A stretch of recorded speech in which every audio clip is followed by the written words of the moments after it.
a natural sort of a dead room sound on a natural kit can project reasonably well, even on YouTube videos.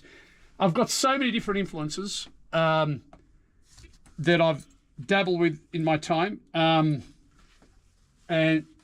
you kind of get a certain interaction with most of them in one way or another.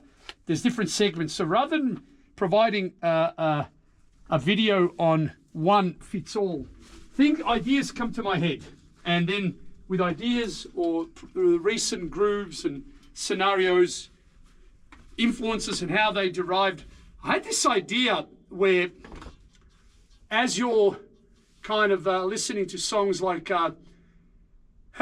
middle of a jump, the guitar part, that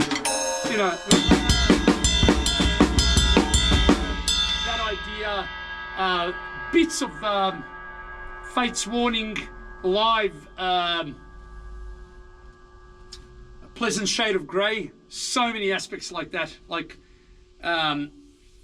there's electronic drums that they use. It's ridiculously well orchestrated by Mark Zonda, mentioned Alex Van Halen, and Unthatted Angel, the later Dream Theater tune that Mangini recorded. And that was like, you practice one thing and practice another. You're working on ideas from, fusion to thrash and all the influences I've got. But then you get to a stage where you realize on a bigger set where left and right hand can really go their own way and be together at times, you realize some ideas come to your head. And I was trying to, I had ideas from Learning to Live, earlier Dream Theater tunes, because the inspiration is all these roughs that Portnoy does in that video 1993 live. There's a 1993 live take. It was like, what the hell? I don't have I've got the skill to pull that off on the left side. There's one more tom missing here. These roughs that come back, but he kind of does it on the right side. That it really reminds you of the earlier players, the kind of Pace Bonham, even later Cosy Powell, Vinny Appice kind of era. That kind of in a short segment of the song. But the song was playing in my head, and then I got on the kit and I thought, hey, before I start practicing parts to it, all of a sudden these other aspects that I was doing, a groove, as I said, that amalgamates aspects of 1984, aspects of a whole lot of stuff that 1984 by Van Halen, Alex Van Halen, a whole lot of stuff that Mark Zonda does within Pleasant Shade of Grey live take, 1997, I believe, and Unthatted Angel. There's live educational tunes that Mangini runs on that take. When you combine the three, somehow in my crazy head, certain groove options happen. I'm not going to chart this out at all because I don't have the patience now to sit down. There's no need. I want you, if you're interested in this idea and it means anything to you, to incorporate left hand, open hand ideas. There is a set of 15 hats I forgot to mention that are closed but not fully closed. Kind of pretty good for heavy rock, but if you're going to play funk, you better do something about it. You need a tighter sound. But anyway, for this song, I've got the main thing about the idea is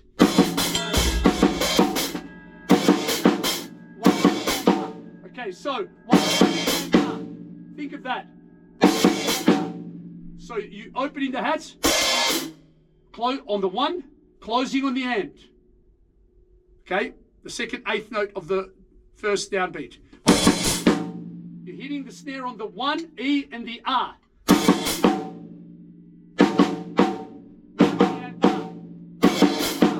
Okay?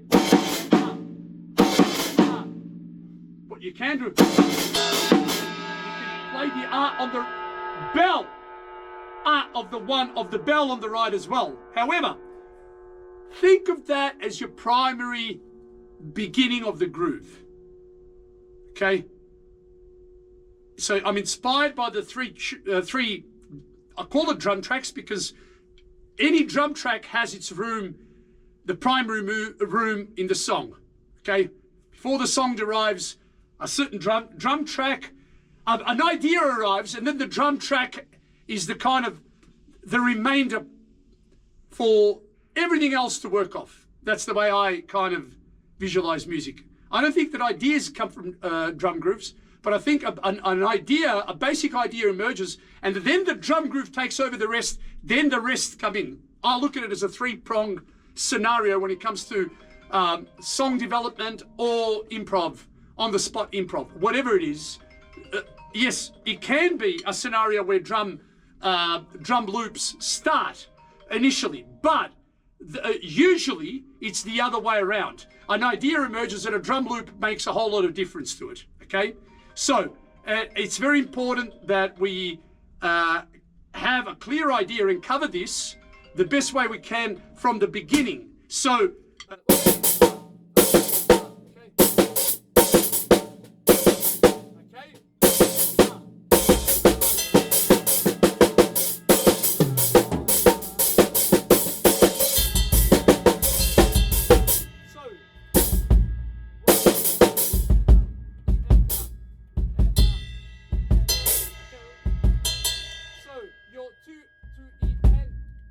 E and of the two is on the kicks, on the right kick in this instance, and ah, and the three are on the bell.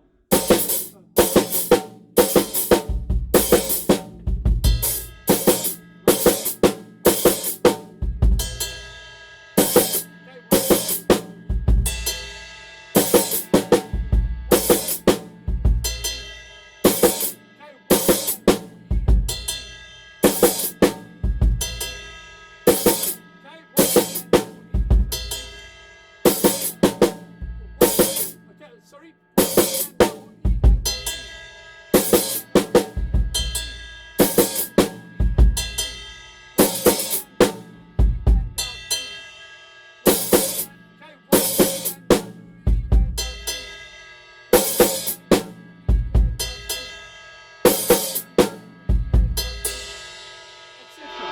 This is a basic idea. Look at how many ideas I'm going to get from this. So,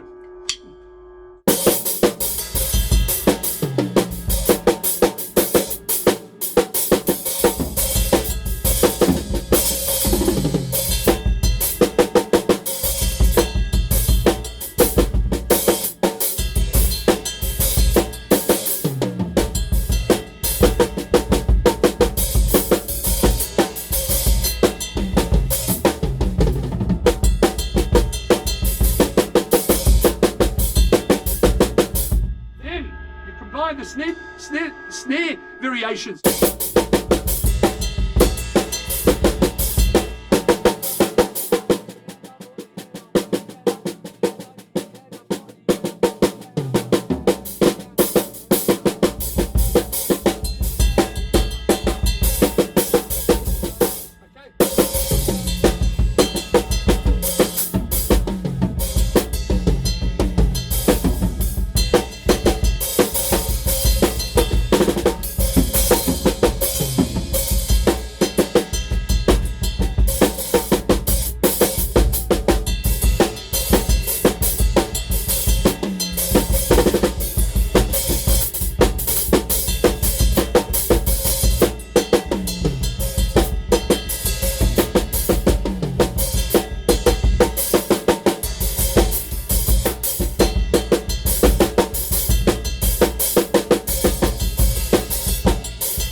Into the snare in that moment. The snare is almost choked in this type of room with a stand, believe it or not, because everything else is very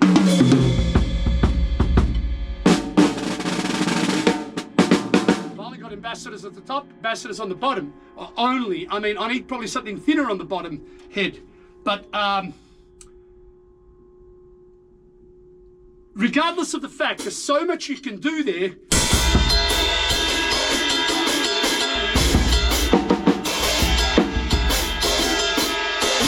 So you can either go, then you lift on the free.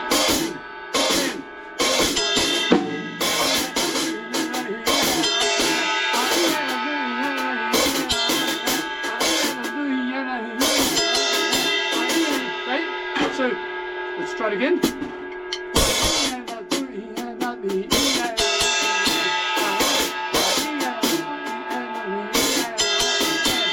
Okay.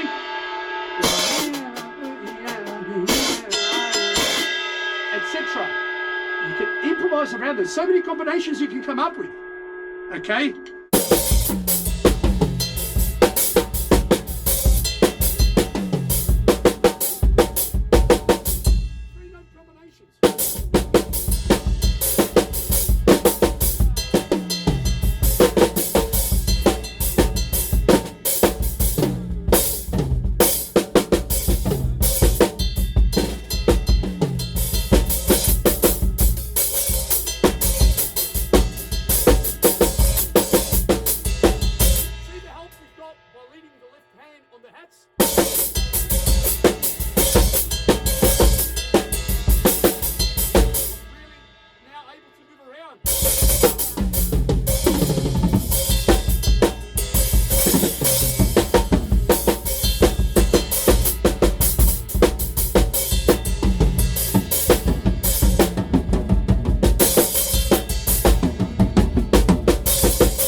You can have a lot of fun using these kind of concepts. It's an idea that sort of on and off came to my head, and I'm not inventing anything new. It's all been done before, but you get a certain inspiration on certain tunes, the drum takes you heard that really fit the script well, and I thought I'd share that with you in this video. And we're slowly getting the sound of this room, I believe, to a very reasonable state. There's curtains to follow on either sides. Listen, the worst thing you can do, there's still tiles in the room. The worst thing you can do for a drum room is additional brightness that causes a lot of pain that we had in this room, just brightness. There's a window behind me. It's sealed at the moment. I can open and close it. But hope you enjoy it, and we'll be catching up again in no time. All the best. George Jurosevich once again. Bye for now.